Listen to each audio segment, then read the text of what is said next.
Hi everybody, I'm Sarah Penner, author of The Lost Apothecary. Really quickly, I want to introduce you to my dog, Zoe. She's a 4-year-old miniature wiener dog, and she's giving me the side eye right now because it's her nap time, but she didn't make an appearance last week, and I wanted her to say hi to you. So anyways, that's my dog. You'll see her all over my social media if you follow me.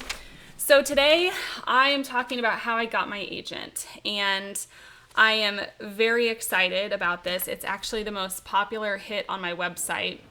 And I think it's because anyone who's an aspiring writer wants to know, how the heck do you get an agent? It's really, in my opinion, the biggest hurdle.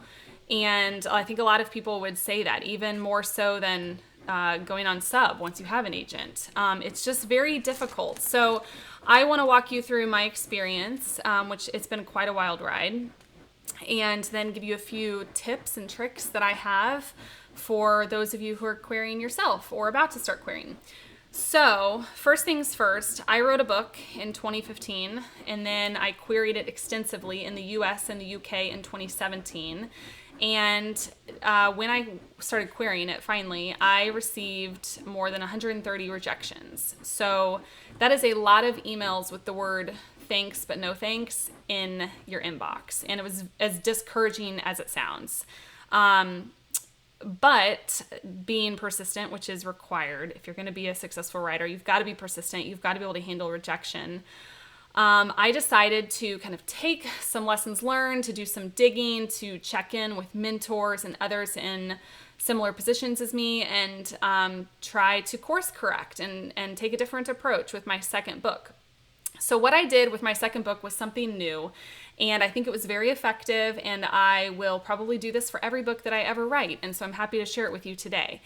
With my first book, I just started drafting the story. I kind of did a basic outline. I started drafting, I revised, and then only at the very end of that process did I pull together my query letter, which is essentially the hook and the heart of your story, distilled into 2 paragraphs.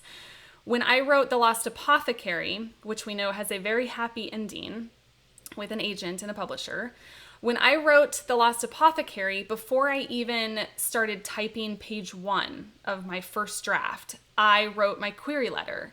And what I mean by that is I wrote my 2-paragraph, very solid hook and pitch that would someday essentially be my query letter. So the reason why I find that that works is because, as I said, that's really the heart of your story.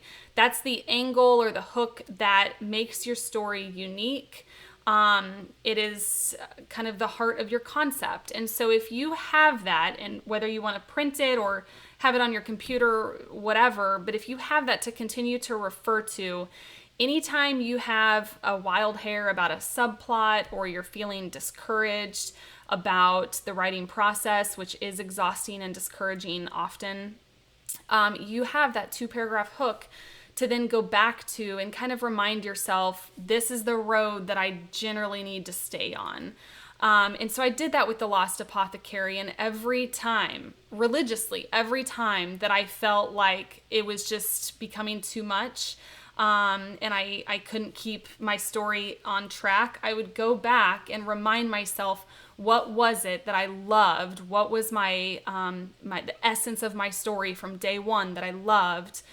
Which is really what your pitch should be built around. And it never failed. When I returned to that, it would help kind of set me back on track. And I'm doing the same thing right now for my work in progress. I pulled together my 2 paragraphs with my hook, and I sent them to my agent, and she loved it. And now I read that probably 3 to 4 times a week, and it hasn't changed. It's not a word of it has changed since I sent it to my editor or my agent.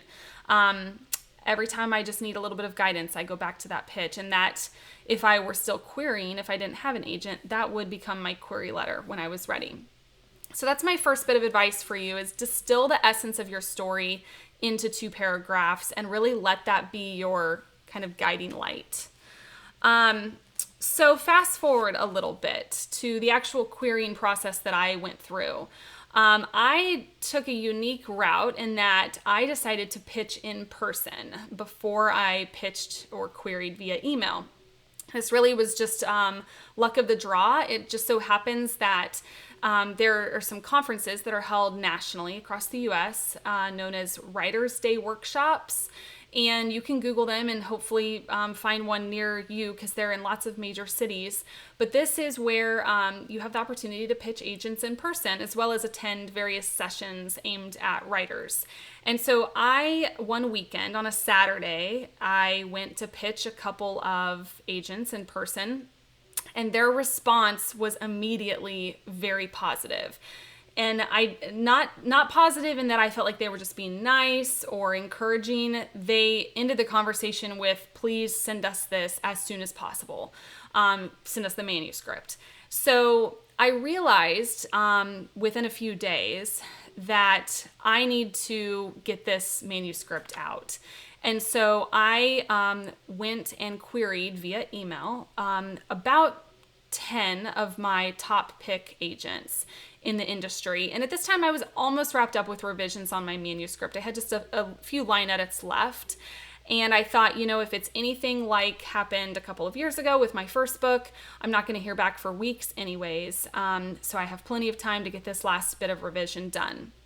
Well, I was very wrong because the following week after the workshops where I pitched in person, that following week when I started sending out queries, I within 20 minutes had 2 full manuscript requests sitting in my inbox. So I suddenly had a lot of interest in this story. Let me back up really fast. For those of you who don't know what a full manuscript request is or means, typically when you query an agent, you're sending them 2 things. You're going to be sending them a query letter, and then most agents will also request the first few pages of your manuscript. And that really gives them the chance to just look at your style and ensure that the quality of your writing is strong. Because you can have a great story idea and poor writing, and that's a problem.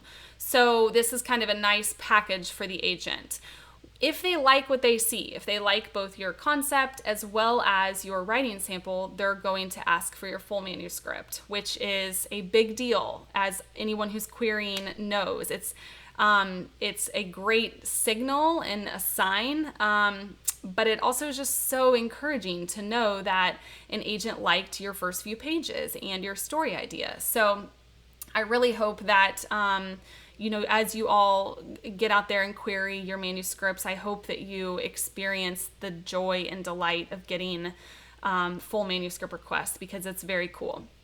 So I sent out, out of 12 total agents that I queried with the Lost Apothecary, 2 of them in person at the workshop, and then 10 of them via email. Out of those 12, I got 5 offers of representation in a matter of days. And that was awesome. I never, in my wildest dreams, thought that I would have 5 agents to choose from. And I will tell you, for those of you who think that agents don't work on weekends, that is wrong, because 2 of the 5 offers came in through email on a weekend. One of them, I was actually out having Mexican food with friends, so we got to do a little bit of celebrating, which was a very fun place to get that kind of an email. But agents do work weekends, and I think that's actually when they read a lot of their slush pile material.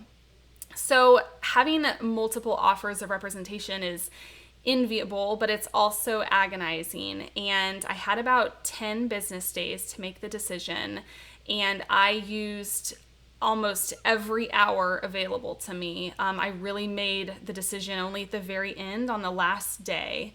And there were a few different things that I did to get to this point where I was ready to choose which agent I wanted to go with. I utilized Publishers Marketplace heavily. If you are querying or about to start querying, I highly recommend it. It's $25 a month, but the amount of data and information that you have access to is outstanding. Not every book deal that's ever done or made hits Publishers Marketplace, but a lot of them do. So you'll be able to see the types of clients and the types of books that your preferred or desired agent represents, and which editors and imprints they're working with most closely, and the size of the deals that they typically support. So there's really a lot of information that you can get from Publishers Marketplace. So I did a lot of research on that. I also asked all of the agents if I could contact some of their clients so that I could get some firsthand experience and learn about their working styles from their clients directly. And then I talked to several people who I consider mentors, kind of industry professionals and people that have experience working with agents and editors and in the world of books. So I really tried to get a 360-degree picture to inform me as I made this decision. Anyone who follows me or has been on my website knows that I ultimately selected Stephanie Lieberman with Janklow and Nesbitt, and I cannot say enough good things. I haven't looked back from the moment that I let her know that I'd chosen her, and we've had a phenomenal working relationship, and I am so pleased with my decision. And I sincerely hope that anybody who's in the position of having multiple offers, that you take the time and you lean on the people around you who are going to be less emotional and more objective probably than you are, but use the data and use the information around you to make that decision. So I do want to add also that of the 5 agents that offered me representation on the Lost Apothecary, 4 of them had declined my first manuscript back in 2017. And I think that that tells a really good story, because that means you should never burn your bridges. So as you're querying and you're being told no, which will happen, it's inevitable, be sure that you're always appreciative and that you are always respectful and kind, because I guarantee you, if you stay in the industry, if you keep writing, if you keep querying, and if you find yourself several years later emailing the same people with a new manuscript, you will be so thankful that you were kind and respectful and patient despite those rejections. So just remember to never burn your bridges. I want to make a quick plug as well for querytracker.net. I'm going to do a future segment that's quite a bit more in depth. But check it out. It is a great place to, and they're not paying me to say this, by the way. I just think they're an amazing tool. They're like every agent basically that you can think of is out there, and you can see it's like a crowdsourced data set of who is querying them, not names, but you can see genres and word counts. So for example, you may look up an agent and see that yesterday they got 3 historical fiction manuscripts between 80 and 100,000 words. And you can see the date that people queried and the date they heard back from the agent. So this will give you an idea about response times for agents, which I probably spent too much time comparing my own situation to those of my peers that were also utilizing Query Tracker, and that's really the downfall of it, is you can become obsessed with the data. But take a look around at querytracker.net. I think that it's very helpful. Another really great way to find agents is to go to a bookstore or even your own bookshelf and flip to the back and read the acknowledgments and see the author will nearly always list their agent as either the first or second person that they're thanking in their acknowledgments. So feel free to give that a look as well, especially if it's in your genre or it's an author whose style you feel you're kind of similar to, or who you would consider yourself as like a comparable author to when you get to the point that you need to start listing comparable titles on your query letter, which is probably something you should do. And I definitely did that as well. So I realize this has been a very quick review of my own experience, and there's a lot of things that I haven't had the chance to touch on, but I don't want this video to get too long. So if you have questions, please feel free to plug them into the bottom of this video. You can also find me on Facebook, Instagram, Twitter. Message me there if you'd like. I'm perfectly happy to answer whatever questions you might have, whether it's about choosing an agent, query letters, synopses, whatever it might be. I promise that I have some experience with it because it's been definitely a wild ride for me to this point. So Thank you guys so much. One last thing, if you haven't added The Lost Apothecary on Goodreads, please do so. We have some super exciting stuff coming out very soon. We hopefully a cover, fingers crossed, in the next few weeks. But my debut comes out next March, and so I think here in the next few months things are really going to start to ramp up. So thank you guys. Have a good one.